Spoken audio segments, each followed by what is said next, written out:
Even among friends, there will always be conflicts.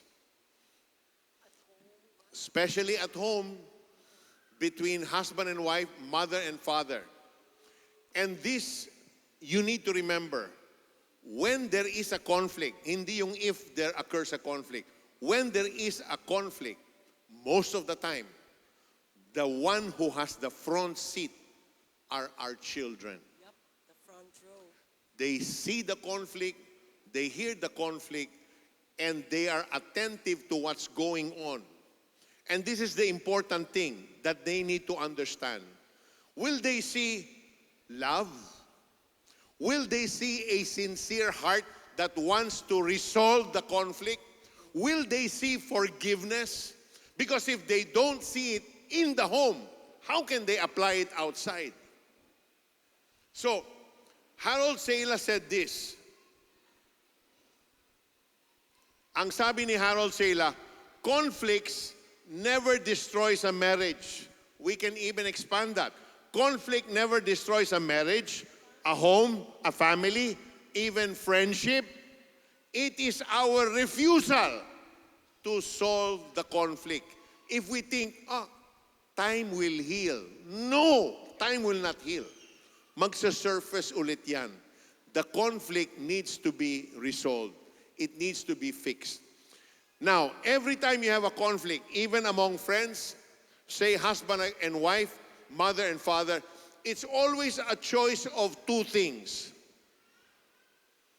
And these are the two things. Meron kang sariling agenda. Ibig sabihin, yung gusto mong mangyari, yung choice mo. So, it's either a choice, do you want your agenda? Is that more important to you? Or is the relationship more important to you? Meaning to say, your husband, your wife, your son, your daughter, your friends, mas importante sa iyo yung agenda mo, yung gusto mo mangyari. So every time there is a conflict, there is a choice that you need to make. And there are moments, because of emotions, you don't even care anymore. Gusto mo lang manalo. I have to get my own way. I want to do what I want. Relationship. Yeah.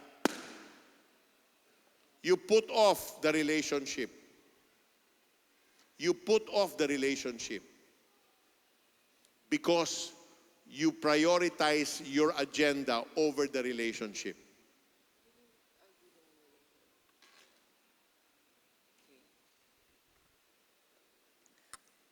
Let's say in the heat of the moment. Okay. Ask yourself first, who is this person? Who is she or he to me? How important is this person to me? What is more important, my relationship or my agenda? This person or my agenda? Do I forgo my agenda because my relationship is important to me? Let's say in the heat of the moment, there is an argument going on between you and your husband in front of the children, and you just want to win. I've got to win in this situation, so I don't care. I chose my agenda. You remember this, it's easier to restructure your agenda and fix your agenda rather than fix your relationship. Amen? And because, if it's not crucial to you, let this go. Let this go. Why? Because when you take care of this relationship, you become more conscious now of how you treat this relationship. And when you are more conscious, you become more conscientious. Amen? In the case of King David, He was the rightful king of Israel. The Holy Spirit had been withdrawn from King Saul. But because the son of King Saul was his best friend, Jonathan, he had to forego his agenda to be king. And the Bible says, do not touch the Lord's anointed. Now, what if there's a third party involved? You see, before you touch your agenda, ask yourself, how important is this relationship to me? Is this a treasure to me? If you treasure this relationship, then you will forego your agenda. Amen? You have a green balloon? Now let's say there is a third party involved. May third party po. What will you choose? This relationship, my spouse, or my third party, my agenda? Because you are more conscious, you're more conscientious, you've realized that this is a relationship that's a treasure to me. I forgo my agenda with the third party. Amen? Okay. So how do you resolve the conflict? Everybody has a tender spot. You resolve the conflict tenderly. And if I do this right and use the soft spot, I will not burst the balloon.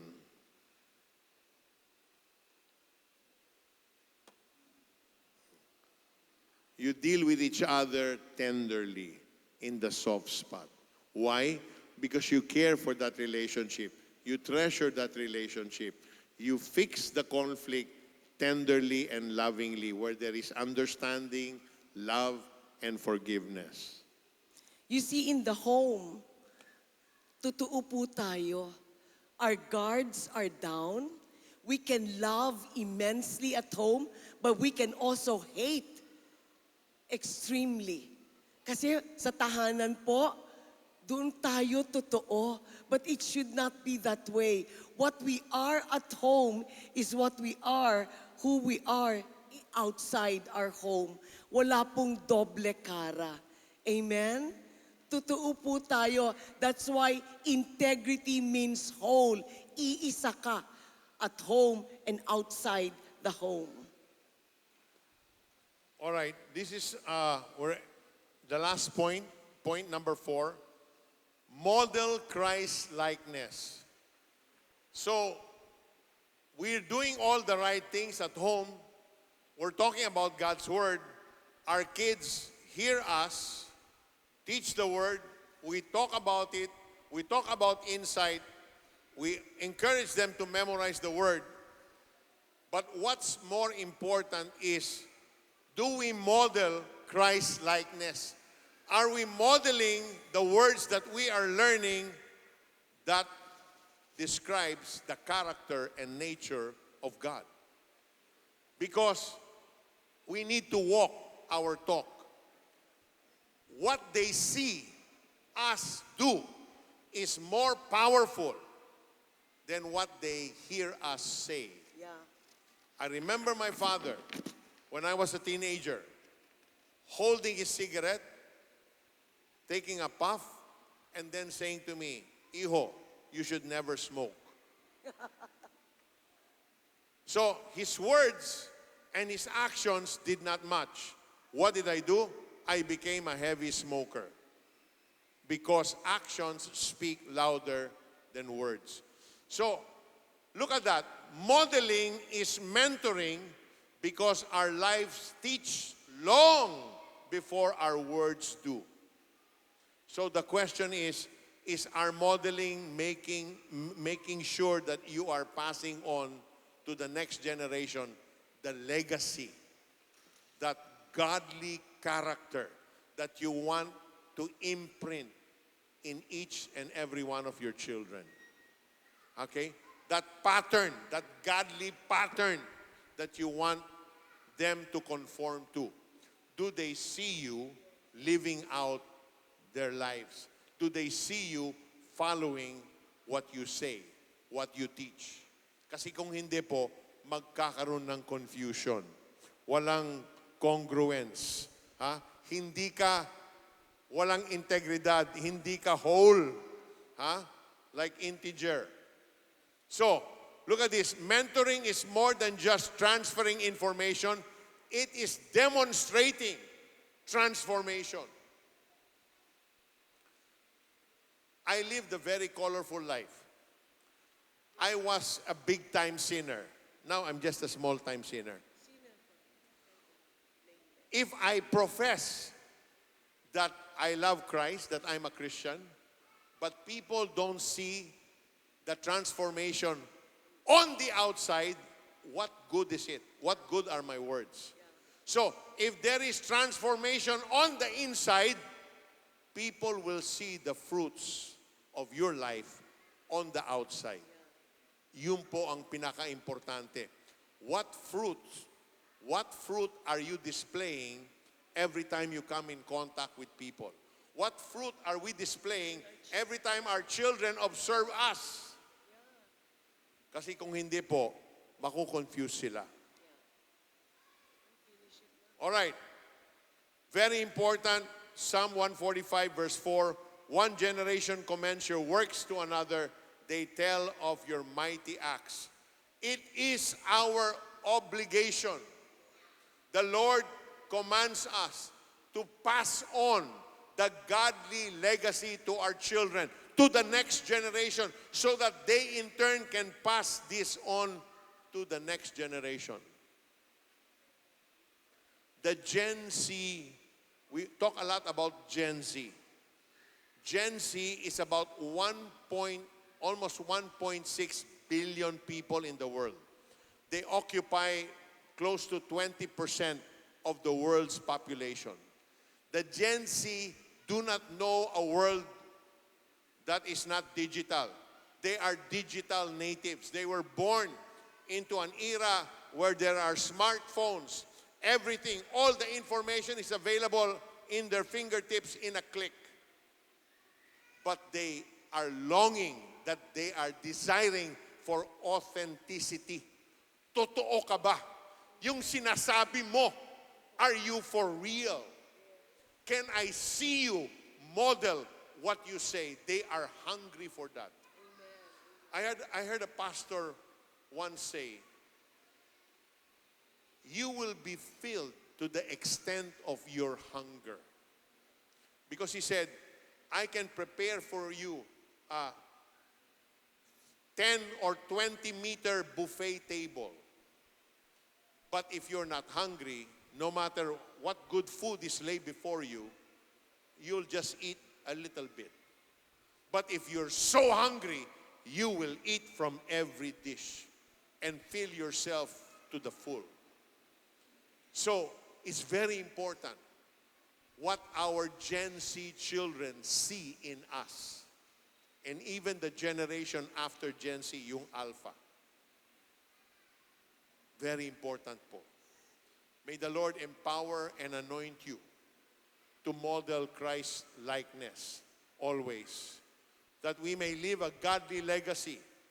Mentoring is more than transferring information. It is demonstrating that yung nangyari sa'yo on the inside, totoo.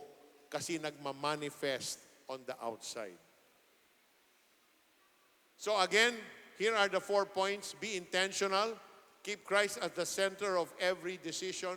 2, prioritize God's word. We trust, we please, and obey Him. We are called to please our Savior every single day by the things we say and the decisions that we make.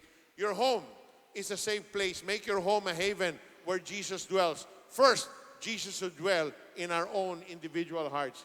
And then lastly, 4, model Christ likeness. Walk your talk and live a godly legacy behind. Thank you so much.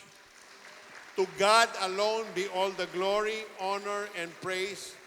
We can transform now to the Q&A. We will do our best to answer all your questions. Thank so do you you want so- a mic there? Thank you so much, Daddy Peter and Mommy Christine, for that family enriching question. So now, I believe na marami po sa atin ang nakarelate. Amen po ba? Amen. So now we will now entertain your questions. So, Sir Peter, I have here some prepared questions that we have gathered sa atin pong mga visitors today. Allow me to read one from an anonymous visitor. It says here, how do we exactly make our hearts God's dwelling place? Again, how do we?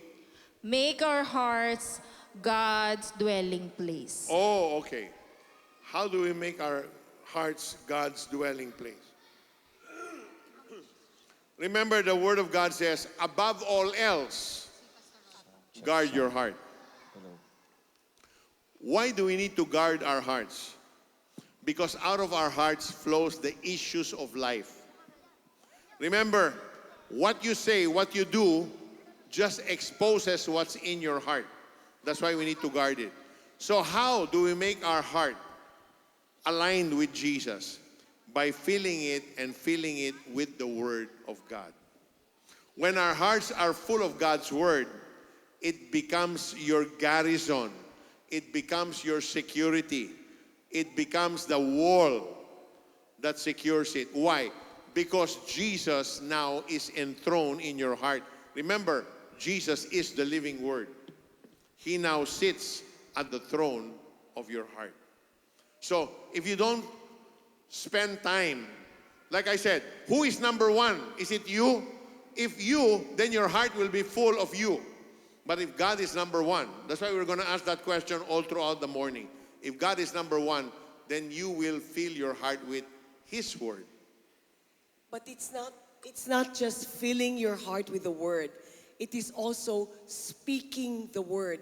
Faith cometh by hearing, and hearing the Word of God. You cannot just stop in filling yourself with the Word of God. You've got to speak the Word of God. Remember in Mark 11, it says, speak to this mountain and say to this mountain, be thou removed and be cast into the sea. We believe what you receive. You will receive what you believe when you speak to this mountain. So, number one, fill yourself with the Word of God.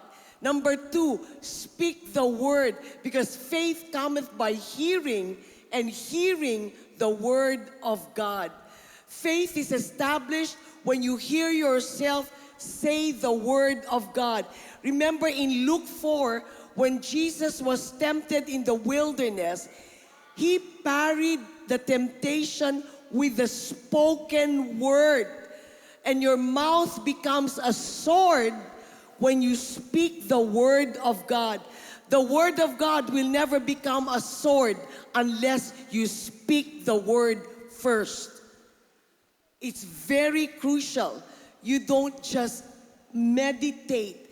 You don't just chew on the Word. You devote yourself in the Word. And it's not just Bible reading, but chewing on the Word. Kahit na po isang sentence lang a day, just chew on that Word. And you will become a dwelling place of the Holy Spirit. Amen? That's when the Word of God says, out of your bellies will flow living water. The living water of the Word of God. All right, ma'am. Thank you so much po doon, Mami Christine and Sir Peter. Ngayon naman po ay magkakaroon po tayo ng live question from our visitor. Yeah, please ask questions. I'm not concerned because the Holy Spirit is here. All the hard Amen. questions, I will just pass it on to Sister Christine. Ayan. Sige po, our first... We are a team. I just want you to know we are a team. I'm the team, she's the work. Teamwork.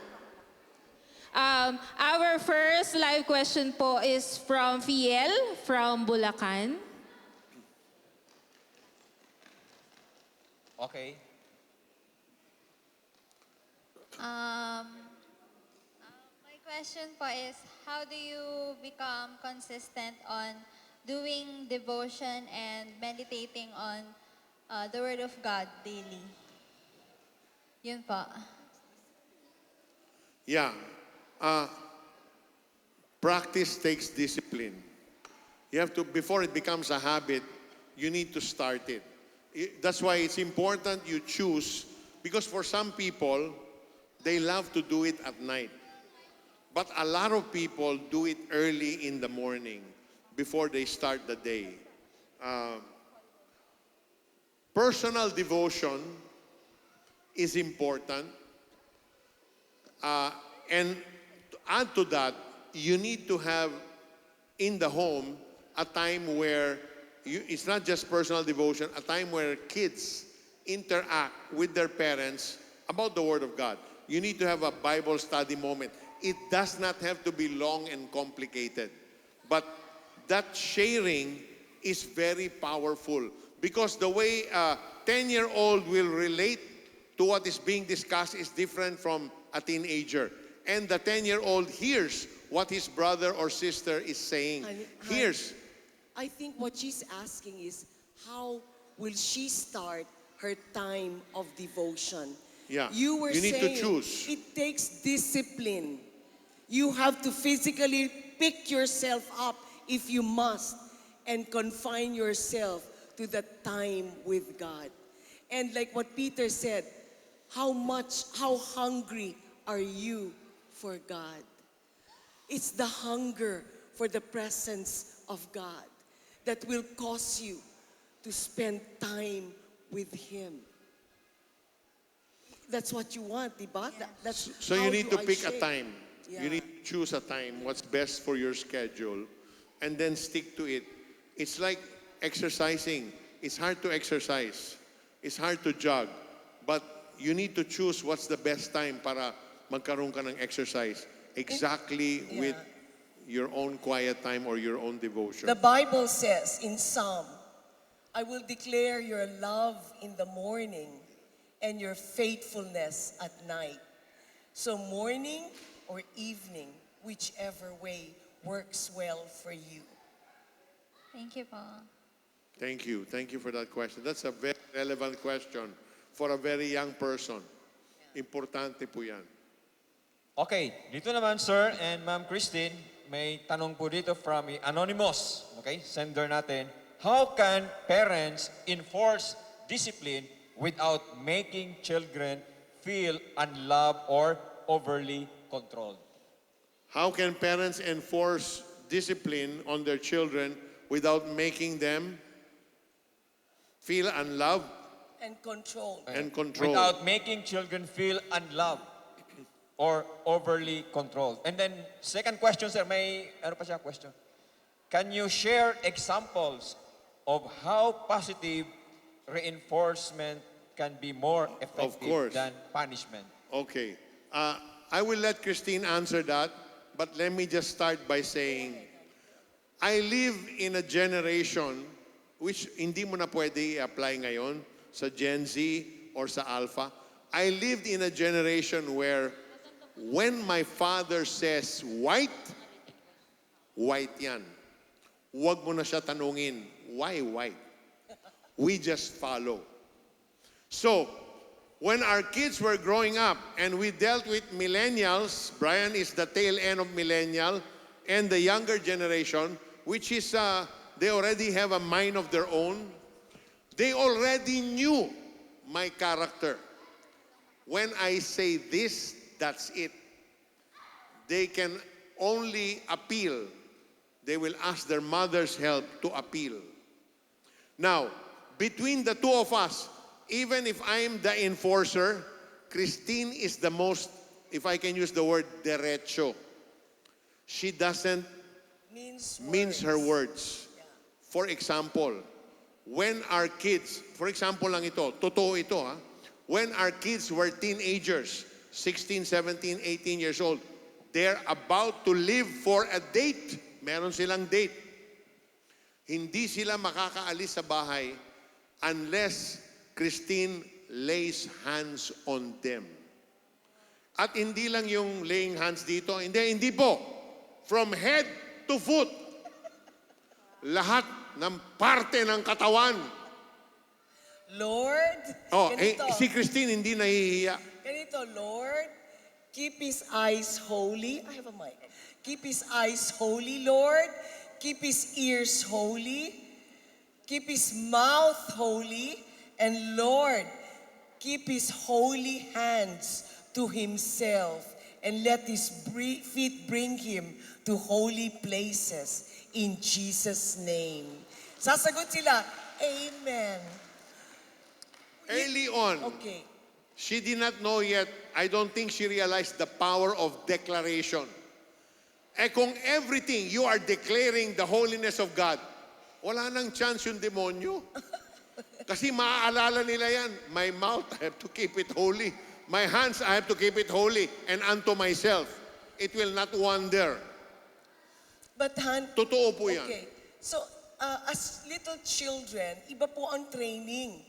Train up a child in the way they should go, and when they're old, they will not depart from it. Maliit pa lang to, kailangan po talaga i-enforce ang salita ng Diyos. It might look controlling, but only the Word will be a lamp unto their feet and a light unto their path. If you remove the Word of God from childhood, wala na pong lamp and light that will guard their way. So, as a mother, mahirap po. 5 anak namin. But I had to do it as a mother. Maliit pa lang sila. That's why I told you, I became a part of Sunday school for 8 years because I wanted to watch them grow in the Word of God. Sacrifice, dahil hindi ko po nakaka-attend ng service. We only listen to the cassette tapes before of the preaching after na po ng Sunday school. It takes work while it is day because night will come when no work can be done.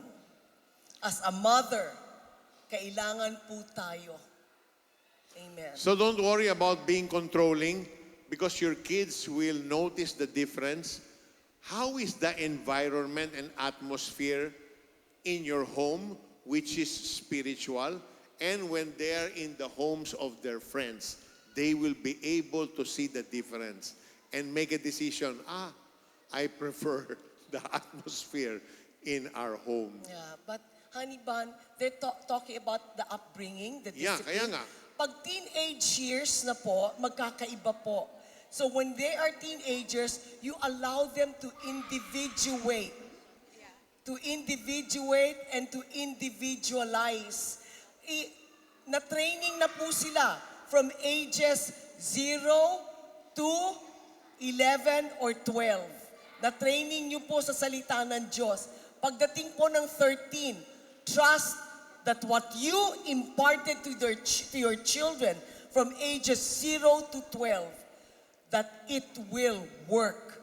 So, ilulusan nyo po ng konti ang hawak nyo. Yun yung sinasabi ni Rodney, yung control. Allow them to find their individuality. Hindi po tayo pwedeng nakakwelyo sa ating mga anak. You allow them to find themselves. Amen? Okay. Thank you so much po for highlighting the importance of enforcing the Word of God sa ating mga family. Now we have another live question po from Tani from Paranaque. Tani, Tani? yun. Sir, good morning po. Kasi po as a father, ang tanong ko po is how can I leave a godly legacy? And number 2 po, how do you share your faith with your family without forcing it on them? Thank you. I need to ask a question. Say you and your wife, are you both Christians? Are your kids, do they go to church with you? Yes, How po. old is the eldest? Actually, kaya ako po natanong yung kasi yung eldest po namin is deaf. Okay. 18 years old po. 18 years old. Hindi na siya sumasama sa church? O Sumasama pa rin. paminsan-minsan? Sumasama, okay. How can you leave a godly legacy? Based on your own lives. Based on what they see you model. If you are modeling godly character, that is already passing on a legacy to the next generation.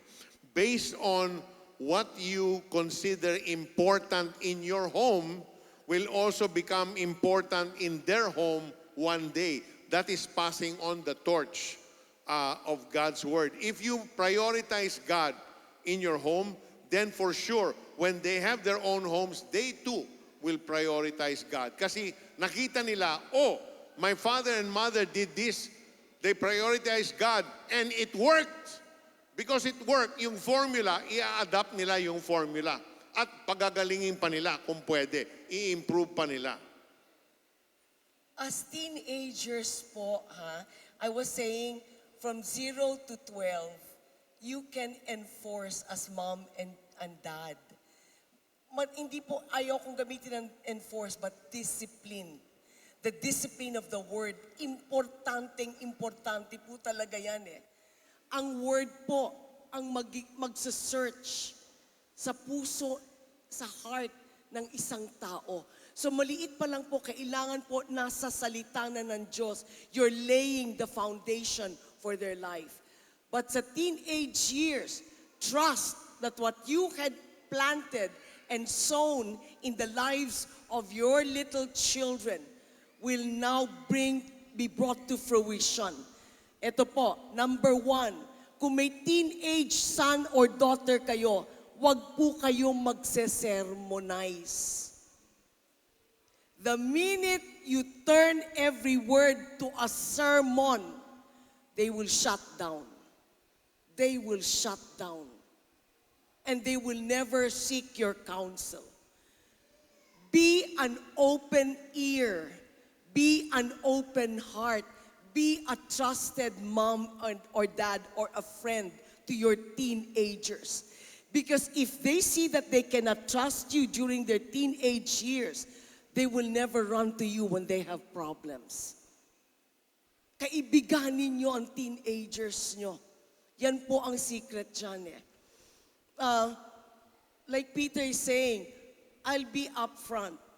I go up to my sons and look them straight in the eyes. Did you touch your girlfriend? I want to know. Are you innocent or have you done sex? Mom, they get shocked. But I'm upfront with them. Because I want to be a friend, mom, to them. Okay? So, ang number 1 rule po, huwag kayong magse-sermon sa teenager ninyo. Approach them in a different light. Be a friend. Be an open heart, an open ear to your teenagers. Kasi po kung hindi kayo open-eared and open-hearted, sa iba yan tatakbo. Bad company corrupts good character. Kung makakuha sila ng counsel sa kaibigan na hindi mabait, hindi magandang ugali, it's to our detriment as a father and mother. You understand? Okay. Christine will always remind them, respect your girlfriend. Yeah. At all times, show her respect. You be a gentleman. Now, we only have one daughter. Honestly speaking, I gave that daughter a hard time because I said, no boyfriend. So, 25, no boyfriend. 28, no boyfriend. So, I asked Lord, okay na ako. Okay na ako. Padala mo na. At 28. 29. Lord, please, padala mo na. So, ganon. I had to really beg God, come on, it's time. Okay na ako, Lord. Okay na ako. Yeah, but I was very strict. I was very strict with her. Even 30, the worst. Yeah. So she got married. Nagtatrabail ka na. She got married when she was 31. 31. Oh, 31. It's my fault. It's not her fault. It's my fault. But you know what? The man she married, was a man from her childhood. They were in Sunday school together. And so when they parted ways, ang ganda po ng story nila. si Peter po, nag-backslide din yung naging boyfriend ni Ruth Ann, yung the one he married. Alam niyo po, nagsha-shower si Peter. Kinakausap ng Diyos si Peter, taking a shower. Ikwento mo yon, Han. Yeah, one time the Hindi Lord pa said, boyfriend ni Ruth Ann, yeah, ha? yeah, Rafi, our son-in-law, he's a finance person. He's brilliant in finance. So he was working for in Singapore for Chase Manhattan Bank. So he's alone. He has his own condo in Singapore. So he lives a very worldly, sinful life. Even if he grew up in Sunday school. In fact, he grew up in our house. So the Lord said to me, you tell Rafi, he can run and run and run away, but he can never run from my presence. So I called him up. Rafi, the Lord has a message for you. Sinabi ko sa kanya. And then later on, he told me he was at a crossroad. But then he continued to sin. Then another time, I was going out of the shower. The Holy Spirit said to me, you tell Rafi again. This time I answered the Lord back. I said, Lord, why don't you talk to his uncle? His uncle is a pastor. He doesn't listen to me. Bakit ako? But I had to obey. I sent him a very long text. And that moment really stopped him. He knew that God was knocking at the door of his heart. Even beyond his sinful life, he knew the Lord was calling him to be a pastor. So Rafi turned his back on his very lucrative career in finance and went to Bible school, became a pastor. So our son-in-law is also a pastor, married to our only daughter. God can change the circumstance. Remember, we do not deny the circumstance, we do not deny the sin, we don't even deny the sickness kung may sakit ang tao. But we declare the truth of the Word of God because truth can change the circumstance. Can change the circumstances. Truth can change the facts. Okay. So when Peter started praying, Lord, padala mo na. Tandaan ninyo, they had not, Ruthie and her future husband then, had not seen each other for years. And so when Rafi came home from Spain, where he took up his master's, okay, they saw each other and they dated once. Hindi na po siya pinakawalan ni Rafi. They met each other at the altar and they said, I do. Amen? So God can create circumstances. You meet a guy from your childhood whom you never saw for 10 years. And then when you see each other again, sparks fly. And you say, Eureka, I found her. Or I found him. Amen? Okay. Any other question? Okay, Sir Peter and Ma'am Christine, we have a question from our audience. Jamie from Rizal. First of all po, I'd like to bring appreciation to your Can preaching you make your earlier. voice louder? Louder, please. I'd like to bring appreciation to your preaching earlier po. But I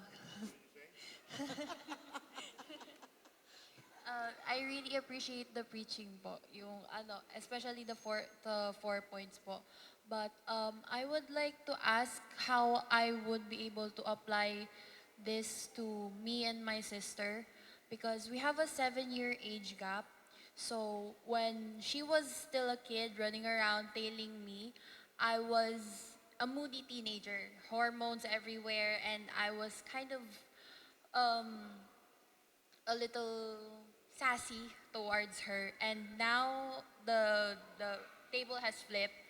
I'm in college, I'm like stressing out over exams, and she's the one being moody because hormones are everywhere. So I would just like to ask how I would be able to bridge the gap and also kind of ask God to come in between us so that our relationship could go better forward. Does your sister go to church? Your ate, does she go to church? Not currently Not po. regularly, but she goes to Opo. church, no? Okay. You can start by being friends, because friendship goes a long way. Kasi ganito yon. Even with a person that you don't know, you cannot just go to that person, hey, you need the Lord. You need to see or feel something that she needs. When you're able to meet that need, then her heart will be open. Then when you say or talk about the Lord, her heart is already open. So now that the tables are reversed, your sister is running here and there, you are more focused on God. So what is it that you can do for her that will cause her to open her heart towards you more? I know it's open, but more. Then you can tell her by telling stories. You know what happened to me, ate? Ganito, ganon, ganon, ganon. Let her see what God is doing in your life by making kwento lang. Not shoving the word down her throat. Ganon, little by little. Why? Because you want to say, you want her to know you're normal. You want her to know you're living a great life. Why? Then later she'll say, oh, because she has the Lord at the center of her life. You need to make it attractive for her. So you do it in small steps. In small steps. Because you both grew up in a Christian home. Yeah. So, ibig sabihin, yung foundation na sa kanya na. Meron siyang homing device. Medyo nawawala tayo, we get lost along the way, but because we have the homing device, we will be able to go back on track. But you need to be patient with her. But Peter, the very first thing you do is pray. Yes. Bring her situation to God. Because if there's anyone who loves to win your sister to himself, is God himself, her creator. I-present mo yung case niya kay Lord. And the Lord, the Holy Spirit will guide you in how to do it. Okay? You love your hit or sister? miss. The Lord loves her even more. Yeah. Can you imagine that? So, cannot that the Lord will not answer your prayer. Talaga. Amen. Amen. Amen. Maraming pong salamat Kasi for that. When you pray, you become part of the solution of God. When you pray for that lost sister, you become part of the answer to your prayer. Okay? I'm a product of prayer. If Christine did not pray for me, I don't know where I'll be today. I think I have an idea, but I don't want to say it. Totoo po yun. She did not stop praying for me. A lot of people did not stop praying. Any more questions? Yeah. Yes, Sir Peter, meron pa po tayo dito. Hi, Mr. and Mrs. Kairos. I'm Karen Abrasea. Such a timely word today. I'm actually a fan of your story. I've watched your marriage story from your interviews online. I'm a fan, but this question is particularly to your wife, Mrs. Kairos. So, Mrs. Kairos, what would you say to women or like a particular woman who is sitting in the same pain you once sat in and she doesn't believe her story could end like yours? We've counseled many, many women, okay? But there's no other way to share the gospel to them, to share the truth, that the only way you can win your husband, number one, is for you first to live a godly life. You be the example. You be the light in your home. Peter was such a playboy. He would come home drunk with lipstick in his collar. Yung panyo niya may makeup ng babae. But you know what? When I met Jesus, uuwi siya lasing pa rin, but I was so consumed by the Word of God. Whatever he did not taunt me, did not bother me, because I stood pat. I was anchored on the Word of God. Because when you're anchored on the Word, you're gonna be immovable. You cannot be easily shaken. No way. The devil cannot taunt you. Because you know, you stand your ground, okay? But in the arena where you are nagwawala, nagging, not praying, In that arena, Satan can taunt you and play with you with his tiny finger. But when you know and you know who you are, embrace, number one, embrace who you are in Christ Jesus. That you know that you're highly favored by God. He will hear your cry. He will hear your cry. There is no way. Pag nakita mo si Peter noon, magi-give up ka na. A lot of my friends would say, walk out on him. Wala nang pag-asa yan. Then, my sister-in-law one day came. You know, Christine, I found a place where the men don't smoke. I said, Peter needs to go there. Where the men don't drink, Peter needs to go there. And guess what? I found a Bible study place where the men don't look at other women. I said, Peter needs to go there. Little did I know, ako pala yung unang dinidil ni Lord. Right? Kasi sinasabi ko sa kanya, He's my offender, Lord. I'm the victim here eh. Lagi na sinasabi ko, until the Lord told me in my heart, you're as much an offender to me as Peter is. Don't ever say that. I died for the two of you. I became a kinder person when I saw him in that light. Na hindi pala akong victim, pareho pala kaming offender before God. Pray for your loved ones. That's the only way. Stay on the word. Yeah. The Word of God says, the heart of the king is in the palm of his hand. When you pray for a loved one, when you pray for someone whom you want to know the Lord, you place him or her in the hands of God.